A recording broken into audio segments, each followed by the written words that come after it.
manuscripts until the 7th, 8th, or 9th centuries. And then we start getting lots of them, because then you've got monasteries where monks are spending their days copying manuscripts, and we have a lot of their manuscripts.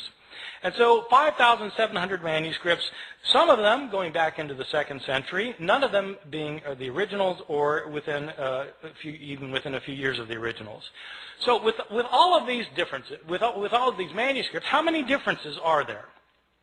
Throughout the Middle Ages, it appears that the scholars didn't realize that there was a problem of not having the original text, or very few scholars realized that this was a problem. Even the scribes copying the text, they sometimes would realize there were differences in the manuscripts they were copying, but they didn't make a very big deal about it. The first time somebody made a really big deal about this was exactly 300 years ago this year, in the year 1707. There was a scholar named John Mill at Oxford. I think he's unrelated to the Victorian John Stuart Mill. This John Mill was a scholar of the Bible. He spent 30 years looking at manuscripts of the New Testament. Now, this is obviously after the invention of printing, and printers have to decide what text they're going to print, and the problem is they've got manuscripts that have differences among them. And so how does the printer decide which manuscript to print? Well, it's a problem. That's when they started realizing that this was an issue. Well, John Mill wanted to produce a printed edition of the Greek New Testament. He spent 30 years looking at the manuscripts available to him. He had available to him 100 manuscripts, approximately 100 manuscripts.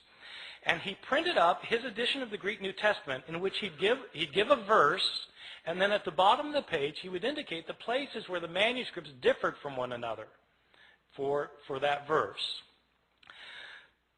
To the shock and dismay of many of his readers, when John Mill produced his edition of the Greek New Testament, it included an apparatus at the bottom of the page that cited 30,000 places where the manuscripts differed from one another. 30,000 places where there were manuscript variations among the manuscripts that he had discovered. And the striking thing is, John Mill didn't give all of the differences he found. He only cited the differences that he thought were significant. Some of his detractors claimed that John Mill was working to render the text of Scripture uncertain. His supporters pointed out that he didn't create these differences. He simply noticed that they exist. So what do we know today about the numbers of mistakes in our manuscripts? Well, Mill looked at 100 manuscripts, and now we have 5,700 manuscripts. Nobody knows how many differences there are among the manuscripts that we now have, because nobody yet, even with the development of computer technologies, nobody has been able to add up all of the differences. Sometimes scholars guess there may be a couple 100,000 differences. Some people say 300,000, some say 400,000. There are different guesses. The way I usually put it to my students is in comparative terms. There are more differences in our manuscripts than there are words in the New Testament. More differences in our manuscripts than there are words in the New Testament. Well, this obviously creates a problem. If you want to know what Mark actually said, and all you've got are copies of Mark that are hundreds of years later that have so many differences in them, how can you possibly reconstruct it? Well, that is a problem. Now, having said that we have these hundreds of thousands of differences, I want to emphasize a particular point, which is most of these differences that we have in our manuscripts are completely insignificant, unimportant, and don't matter for a thing. Many of these differences in the manuscripts are so unimportant that you can't replicate them in translation. Okay? In other words, it's like they changed the word order in Greek, where you'd have to translate the same way no matter what the Greek word order is. So, I mean, it doesn't really matter very much. By far, the vast majority of these hundreds of thousands of differences are significant for nothing more than showing that scribes in antiquity could spell no better than my students can today. And scribes, of course, didn't have spell check. Scribes, in fact, didn't even have dictionaries. And many scribes didn't care how they spelled anything. Sometimes you'll be reading a manuscript and there'll be the same word that occurs, say, 3 times within a couple of lines, and the scribe will spell the same word 3 different ways.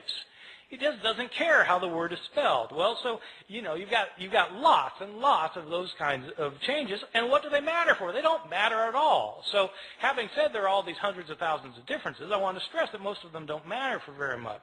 Some of these changes, the ones that don't matter, basically are accidental mistakes.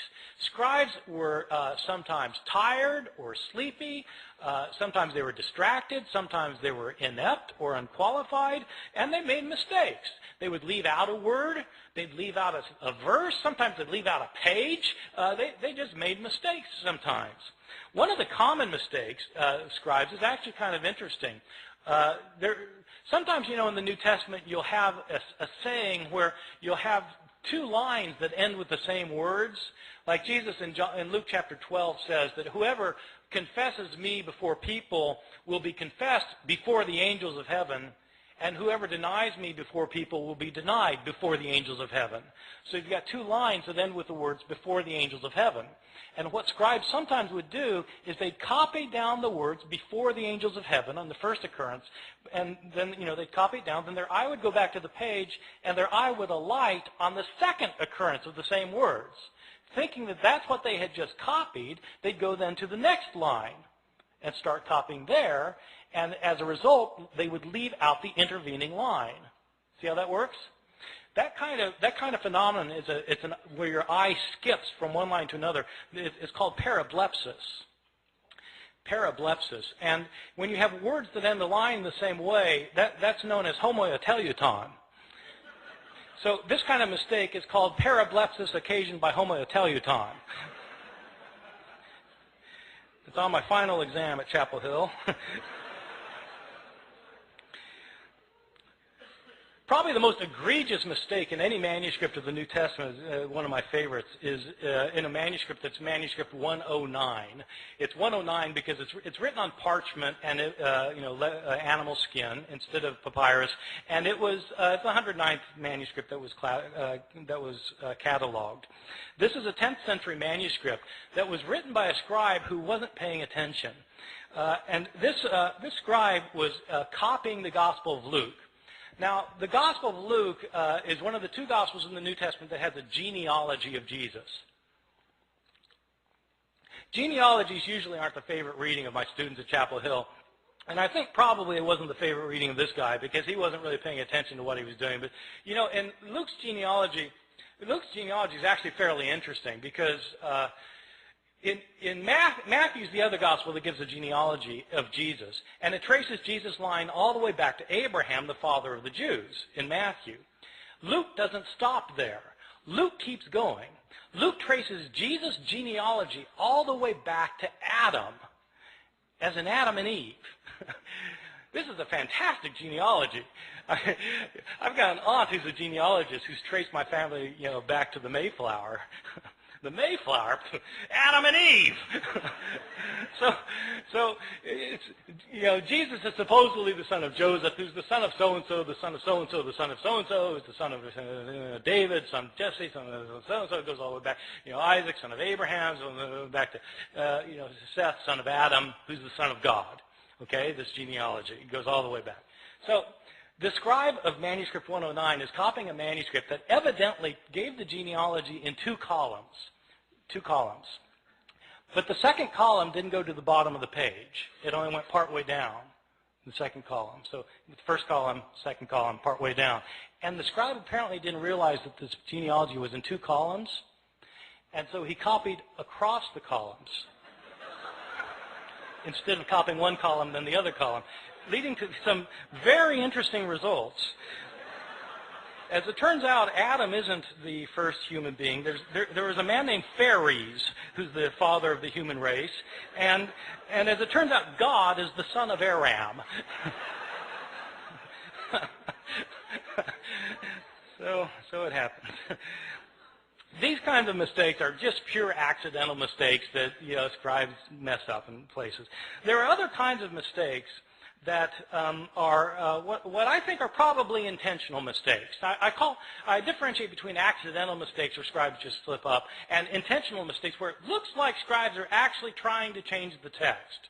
Now, I don't know for sure that scribes are trying to change the text. I don't have any scribes around to interrogate about the matter. But there are some changes that don't look like they could possibly simply be a slip of the pen. And there are others